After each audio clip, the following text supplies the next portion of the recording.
You always hear about how thankless it is to be a public servant in America. But down in Alabama, there's one sheriff there who has found his job very enriching. An Alabama sheriff accused of keeping money meant to feed inmates for himself. A published report hints that Etowah County Sheriff Todd Entricken took so much of that money, he bought an expensive beach house. Okay, that is wild.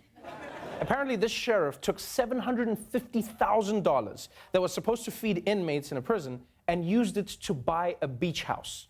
Yeah, and I'm sorry, if you're gonna be siphoning cash, you gotta be subtle about it. You can't be going around buying beach houses. Like, that's one of the top signs that you have a lot of money. It's like that and buying your dog breast implants. You're busted. We know.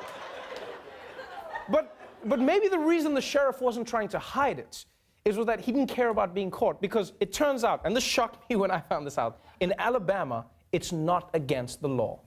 Because a Depression-era state law makes Alabama sheriffs personally responsible for feeding inmates, the performance bonus Entricken gave himself is legal. Over the last 3 years, the sheriff's food program has run under budget, letting him pocket the leftovers. I haven't done anything wrong. If it's wrong, somebody needs to change the law. Anybody that gets out here and works every day, and at the end of the day, if you make a profit, it's yours. Okay, now, like, first of all, I cannot believe that that's a law. Any money you don't use to do your government job, you get to keep for yourself. I feel like that just gives public officials an incentive to do their jobs badly. Like, I don't think it would be a good idea to let firefighters keep any money they save on water, you know? Yeah, people will be like, help, my house is on fire! And the fireman would be like, I know, but I'm saving up for Coachella, guys. Yeah, Beyonce's performing this year. Y'all gotta figure out something else. Stop, drop, and roll. Stop, drop, and roll. And by the way, this wouldn't be as bad if the sheriff was taking the money, but only after feeding the inmates. But just look at what this guy is passing off as food. Etowah County Sheriff Todd Entricken's proud of his jail food. These meal trays served to inmates every day. If you're used to eating grandma's fried chicken, ordering pizza several times a week, you're not going to be happy. This is a jail. This is not a bed and breakfast. Domino's does not deliver here. We don't run to McDonald's and get these prisoners and detainees Big Macs. Wow, I don't know if this guy knows how to run a prison, but he knows his fast food restaurants. Yeah, he was describing his meal plan for himself. That's what it sounded like. We're not gonna get you the crispy baconator with the cheese, and we're not gonna get you the McFlurry with the Oreo swirl, or the Arby's Meat Mountain. Now, that one's off menu, so you gotta ask for it, which we're not gonna do.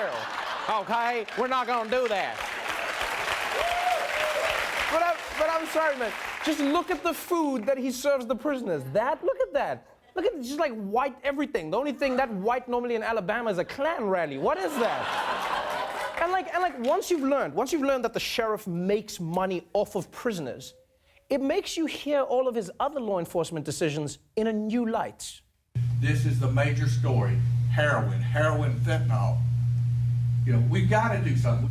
Treating folks isn't the way to stop this program. We've got to put people back in jail.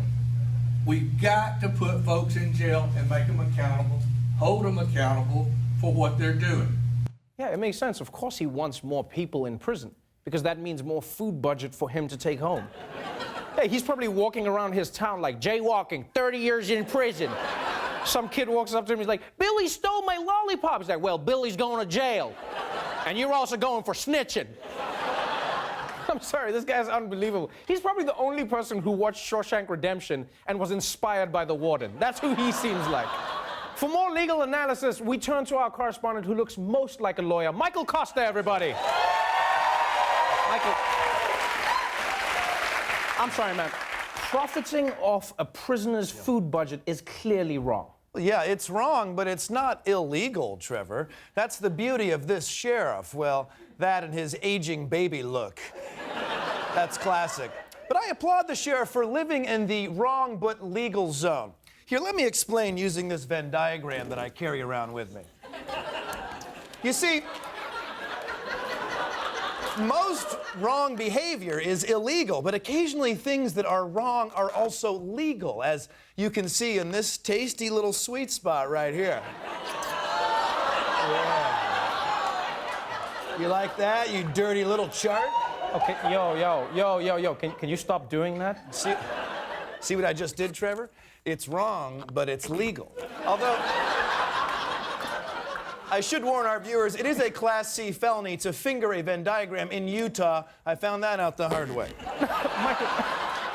Michael, of course, there are things that are wrong but legal, but why would a sheriff do something like this? Oh, because that's where all the fun is. It's like taking your shirt off at a movie theater, or getting a Bill Cosby tattoo, or farting the Ghostbusters theme song in an elevator. It's wrong, it's legal, and it's fun. It's like when I told my insurance company I broke both my arms, then they sent me the check, and I'm like, oh, looks like they're working again.